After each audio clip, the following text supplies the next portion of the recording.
ఇప్పుడేం వినిపిస్తుంది?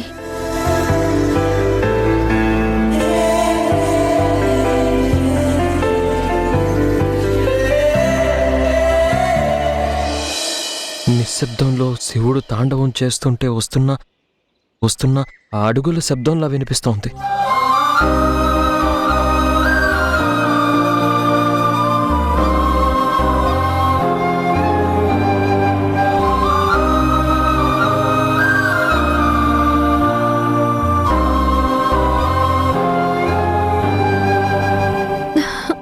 ఇప్పుడు కళ్ళు తెరవచ్చు.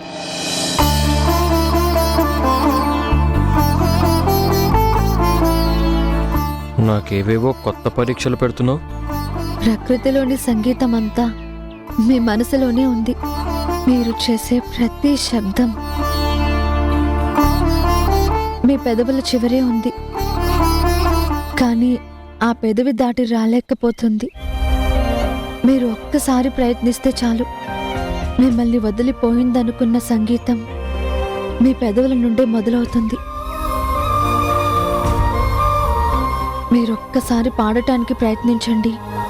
మీ పాట ఎక్కడికి పోలేదు, మీతోనే ఉంది. ప్లీజ్.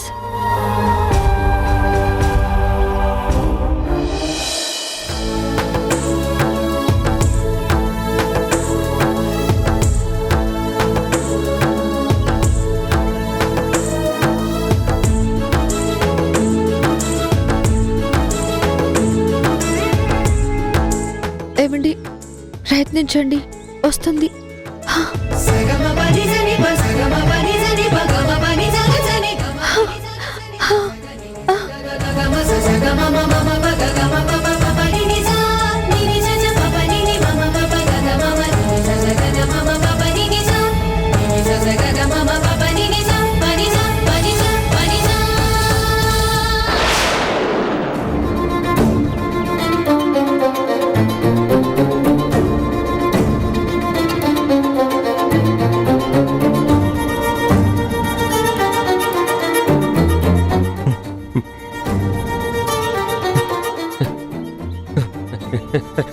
నా వల్ల కావట్లేదు.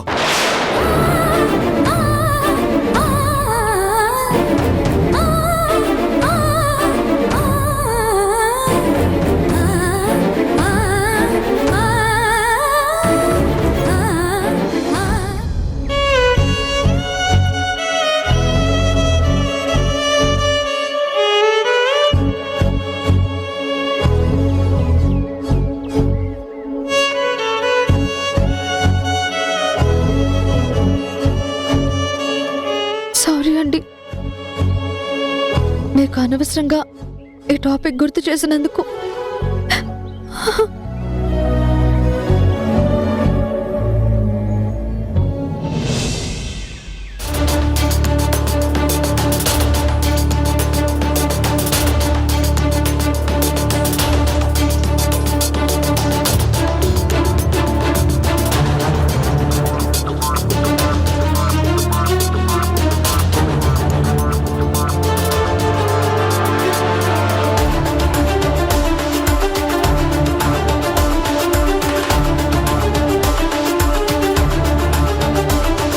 మొత్తం డేటా ఇదేనా?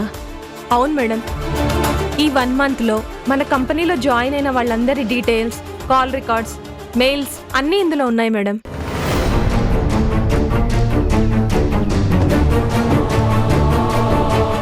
వీళ్ళందరిలో రీసెంట్గా జాయిన్ అయింది రవే కదా? అవును మేడం. ఇతని సిస్టమ్ నుండే కొన్ని మెయిల్స్ ఎక్సైజ్ డిపార్ట్మెంట్కి వెళ్ళినట్టున్నాయి. Yes madam.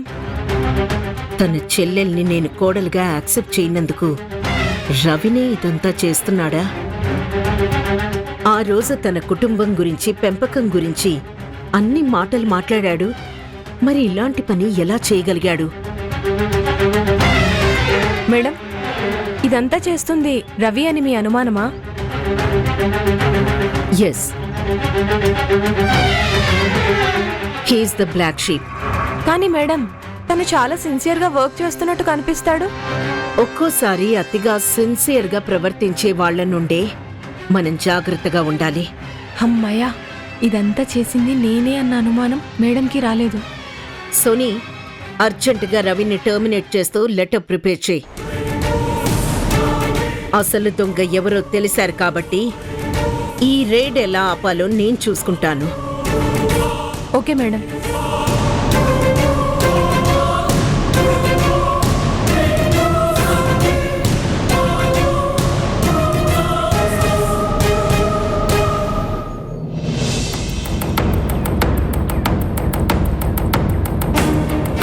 రవి, నేను చెప్పేది వింటే షాక్ అవుతావు. కొంచెం మెంటలీ స్ట్రాంగ్గా ఉండు.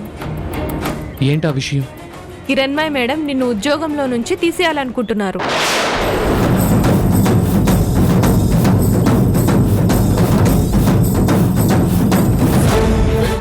నన్ను టర్మినేషన్ లెటర్ ప్రిపేర్ చేయమన్నారు. ఉద్యోగం ఇచ్చే అధికారం వాళ్లకున్నప్పుడు ఉద్యోగం నుంచి తీసేసే హక్కు కూడా వాళ్లకుంటుంది. కాకపోతే ఎందుకు తీసేస్తున్నారనేది చెప్పాలి కదా. అసలు ఏం జరిగిందంటే, కానీ ఆయనే స్వయంగా వచ్చి ఎంక్వైరీ చేయాలంటున్నారు. ఖచ్చితంగా రైడింగ్ జరిగే తీరాలంటున్నారు. వీళ్ళందరిలో రీసెంట్గా జాయిన్ అయింది రవే కదా. ఇతని సిస్టమ్ నుండే కొన్ని మెయిల్స్ ఎక్సైజ్ డిపార్ట్మెంట్కి వెళ్ళినట్టున్నాయి. నా సిస్టమ్ నుంచి ఆ మెయిల్ ఎలా వెళ్ళిందో నాకు తెలీదు. ఎలా వెళ్ళిందని తెలుసుకునే ప్రయత్నం చేస్తే ఆ తప్పు చేసిన వ్యక్తి దొరకొచ్చు. కానీ తెలుసుకునే ప్రయత్నం చేయకుండా నన్ను బలిపశువుని చేస్తున్నారు. మేడంకి ఆల్రెడీ మీకు అగైనెస్ట్గా ప్రూఫ్స్ కూడా దొరికాయి. నన్ను అడగకుండా కేవలం తనకు దొరికిన ప్రూఫ్స్తోనే డెసిషన్ తీసేసుకుంటారా? పోనీ నువ్వు వెళ్ళి సారీ చెప్తావా? తప్పు చేయనప్పుడు తలదించుకోవడాలు, సారీ చెప్పడాలు నాకు అలవాట్లేదు. అసలు ఇంత జరిగాక వాళ్ళు టర్మినేట్ చేసేదాకా కూడా నేను వెయిట్ చేయను. నేనే రిజైన్ చేస్తున్నాను. ఆ లెటర్ తీసుకెళ్ళి మేడం గారికి ఇవ్వండి. తొందరపడుతున్నావేమో. కాదు, త్వరపడుతున్నాను. ఇప్పుడు నా ఉద్యోగం కాపాడుకోవడం ముఖ్యం కాదు, నా ఆత్మాభిమానం కాపాడుకోవడమే ముఖ్యం.